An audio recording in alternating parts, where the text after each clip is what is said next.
हमारे हिंदुस्तान में यही एक एकता होनी चाहिए कि हिंदू मुसलमान हर एक धर्म को माने, जाति विराद को कोई चीज का नुकसान ना हो, कोई परेशानी ना हो, बस और कुछ नहीं। ये चंद तो सुन्नी वहाबी अहले हदीस अहले खबीस 72 फिरके में बटे हैं। हम लोगों को तो मंजिल ही नहीं मिला है कि असली भगवान खुदा है कहाँ। मेरे भाइयों, इससे पहले कुछ कहूँ, चलिए वीडियो को एक नजर देख लेते हैं।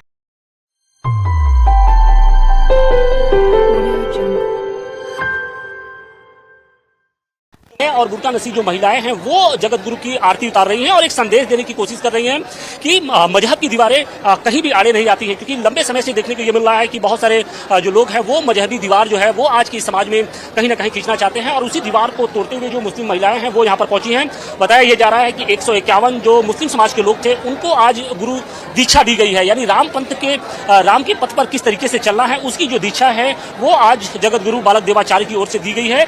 देखिए, ये गुरु पूर्णिमा का पावन पर्व है और यहाँ पर जो है क्योंकि हमारे जगत गुरु रामानंदाचार्य जी महाराज ने कभी भेदभाव नहीं किया, हर का भजे स्वर का होई, जात पात पूछे ना कोई। यहाँ हर जात के, हर वर्ग के, हर मजहब के, हर पंथ के लोग आते हैं और ये नई बात नहीं है, कई परंपरागत यहाँ से चला आ रहा है और कई प्रांतों से, कई जिला से लोग आते हैं, पूजा करते हैं, आरती उतारते हैं, मंत्र लेते हैं। तो ऐसी स्थिति में ये परंपरा है, क्योंकि गु माने अंधकार, रू माने प्रकाश। गुरु का मतलब ये है प्रकाश की ओर ले जाए अंधकार से, और ज्ञान की आवश्यकता हर व्यक्ति को है। उससे मजहब से क्या लेना देना है, ज्ञान किसको नहीं चाहिए, प्रकाश किसको नहीं चाहिए। तो ऐसी स्थिति पर यहाँ पर उनको शांति मिलती है और ये सब राम जी को अपना पूर्वज मानते हैं। कार्यक्रम में कितने जो मुस्लिम समाज के लोग थे वो आज आपके इस दरबार में पहुंचे हैं और कितने लोगों को आपने दीक्षा दी है, क्या संदेश देने की कोशिश है?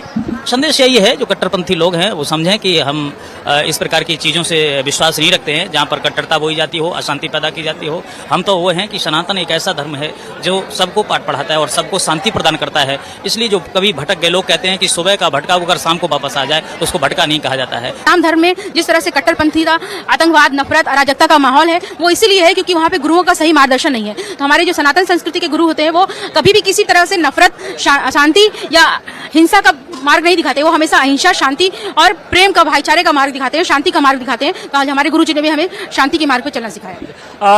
आपका नाम जानना चाहेंगे? मोहम्मद शाहबुद्दीन जोसेफ तिवारी। मोहम्मद शाहबुद्दीन भाई, ये बताइए कि सनातन की कौन सी बात आपको अच्छी लगती है जिसकी वजह से आज आप लोग यहाँ पर गुरु पूर्णिमा के दिन एक पातालपुरी मठ है वहाँ पर पहुंचे हैं और गुरु जो दीक्षा है वो ले रहे हैं? सनातन में हम लोगों के डीएनए में हमको एहसास हुआ कि हमारी संस्कृति ही सनातन है और हम लोग हिंदू स्थान के हैं और हिंदू ही थे। 1669 में औरंगजेब का जब यहाँ विध्वंस मचाया था उस वक्त हम लोग को मुस्लिम समाज के लोगों को तलवार के बल से मुस्लिम में कन्वर्ट किए थे। लेकिन मैं ये पाया गुरुजी के आशीर्वाद से, गुरुजी के चरणों में, कि प्यार से बड़ा कोई धर्म ही नहीं हो सकता है। तो गुरुजी के पास तो हमको यही मिला कि सभी धर्म की समान। भारतीय संस्कृति, परंपरा, सनातन की जब बात होती है तो उनकी कौन सी खासियत है जो आप लोग को उस परंपरा की ओर खींच ले आती है? ऐसा कि इसमें हिंसा नहीं है। मुस्लिम समाज के लोग तो कहते हैं कि प्यार से इस्लाम फैला है, लेकिन हमेशा ये मांसाहारी हैं, जिहाद की बात करते हैं, खून खच्चर की बात करते हैं और 72 फिरके अपने में बट करके वो हमेशा जो है ये 72 फिरके वाले अपने में जो है तय नहीं कर पा रहे हैं कि हुर किसको मिलेगी। तो ये हम लोगों को हराम हलाल की पाठ। आप लोग तो चाहते तो किसी मौलवी की भी पूजा कर सकते थे, किसी जो फकीर है उनकी पूजा, लेकिन आप आज जो जगत गुरु है उनकी पूजा करने के लिए आए। ये चंद कटमुल्ले तो ये तो सुन्नी वहाबी अहले हदीस अहले खबीस 72 फिरके में बटे हैं। हम लोगों को तो मंजिल ही नहीं मिला है कि असली भगवान खुदा है कहाँ। तो हमको तो इन गुरु जी से, जगत गुरु जी से तो हमको मिला कि प्यार से बड़ा कोई धर्म ही नहीं हो सकता है। इसलिए मैं तो यही कहूँगा कि गुरु गोविंद दो खड़े काके लागू पाए। भले यार ये गुरु आपने गोविंद दियो बताया, मैं तो गुरु जी से ही भगवान को पा गया। चांदनी। आप इस्लाम धर्म से हैं, मुस्लिम धर्म से हैं, हिंदू धर्म की कौन सी अच्छी जो बात है वो अच्छी लगती है जिसकी वजह से आज आप यहाँ पर आई हैं? गुरु पूर्णिमा का खास मौका है, गुरुओं की पूजा की जाती है, लेकिन आप आज यहाँ पर आई हैं। हिंदू धर्म की बातें बताइए जो आपको अच्छी लगती है, जो लगता है कि नहीं हम उसकी तरफ आकर्षित हो रहे हैं। हमको सर हर धर्म को मानते हैं क्योंकि हमको हर धर्म अच्छा लगता है जी। हिंदू धर्म की कौन सी बातें अच्छी लगती है? हिंदू धर्म मतलब जैसे कि ये हैं गुरु जी हैं, हम उनके तरफ से आए हैं, मतलब हमको अच्छा लगता है इनके यहाँ पे आने से। हम लोग उनकी आरती के लिए आए हैं जी। कौन कौन सी बातें होती हैं जो आपको ज्ञान आप उससे अर्जित करती हैं? जी ये तो हमको नहीं पता। एक मेल मिलाव होता है, एक मोहब्बत होती है। हिंदू मुसलमान में इस टाइम वही चल रहा है।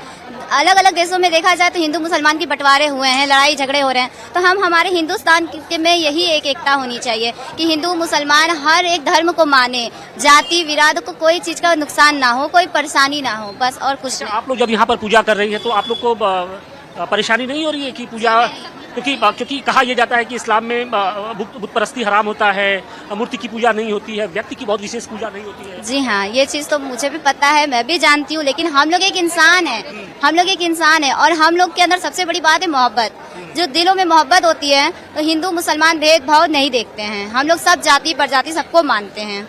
आप लोगों ने भी दीक्षा ली है रामपंथ की? हाँ जी हाँ, दीक्षा हम लोगों ने ली है उनसे। तो ये बड़ा कठिन होगा, टफ होगा कि उस दीक्षा का पालन भी करना होता है। जी हाँ, तैयार हैं उस दीक्षा का पालन करने? बिल्कुल बिल्कुल बिल्कुल हम लोग तैयार हैं। तो अच्छा ये बताइए कि हिंदू धर्म के रीति रिवाज, परंपराएं, पूजा पद्धति, ये सब आप लोग को कैसा लगता है? जी अच्छा लगता है, सही लगता है। सही माने में सबका धर्म एक जैसा होना चाहिए। तो हम लोग तो सबको मानते हैं, तो सबका हम लोग वो करते हैं, मानते हैं। लेकिन अब आप दीक्षा ली हैं तो थोड़ा सा उधर भी आपको ध्यान देना होगा। ध्यान देना पड़ेगा। जी बिल्कुल सही कहा। तैयार हैं? जी हाँ बिल्कुल तैयार। ऐसा तो नहीं है कि परिवार वाले या फिर जो मोहल्ले वाले आपको ऐतराज जताए? नहीं नहीं, कभी आपको भी फेस करना पड़ा होगा, कभी आप परिवार में होंगी, मोहल्ले के लोग होंगे, ताना मारते होंगे। ऐसा कोई बात नहीं है, क्योंकि जब हम लोग सबको मान लिए हैं तो हम लोग उनसे कोई मतलब नहीं है, क्योंकि हम लोग अपना धर्म निभाते हैं। हमको हिंदू भी अच्छे लगते हैं, सिख भी अच्छे लगते हैं, ईसाई भी अच्छे लगते हैं, हम लोग हर धर्म मानते हैं। हमारे मन में बहुत शांति सुकून मिलता है। जो हम लोग जगत गुरु महंत बालक दास की बात आते हैं तो अपना गुरु उनको मानते हैं और बहुत हम लोग को अच्छा महसूस होता है। अच्छा, सनातन की कौन सी बातें अच्छी लगती हैं जिसकी वजह से आप लोग यहाँ पर पहुंचे? देखिए, सनातन में की सबसे अच्छी बात ये है कि देखिए यहाँ पे कोई भेदभाव नहीं है, लोग कोई भेदभाव नहीं, इसलिए हम लोग यहाँ आते हैं और बहुत सुकून मिलता है। यहाँ महाराज जी के पास आते हैं और पूजा अर्चना करते हैं, उनको गुरु मानते हैं। इसी संस्कृति को जो है हम लोग को देखते हुए आज हम लोग को बहुत अच्छा लगता है। तो मेरे भाइयों, आज के टाइम पे मुसलमान वर्ड एक इंटरनेशनल टॉपिक बन चुका है, जिसको आप यूज़ करके कभी भी ट्रेंड कर सकते हैं। इस नाम को बदनाम करने की कोशिश करके आप अपनी रोजी रोटी कमा सकते हैं। अगर आपके पास कोई टॉपिक नहीं तो आप मुसलमानों के नाम पर फिल्म बना दो। अगर आपके पास कोई बिजनेस नहीं तो आप 2-4 औरतों को खरीद कर बुरखा पहना दो, 2-4 मर्दों को बरकाती टोपी पहना दो, कुर्ता भले ही गैर मुस्लिमों वाला हो। अरे गधे के ऊपर शेर की चमड़ी लगा दोगे तो क्या गधा शेर हो जाएगा? भाई, इनकी बातों से, इनके शकल सूरत से साफ पता चल रहा है कि ये खरीदे गए और ट्रेनिंग दी गई लोग हैं। और कितना गिरोगे इस्लाम का नाम ले लेकर। मेरे भाइयों, खुश हो जाएं, कम से कम हमारे नाम से इनको रोजी रोटी तो मिल रही है।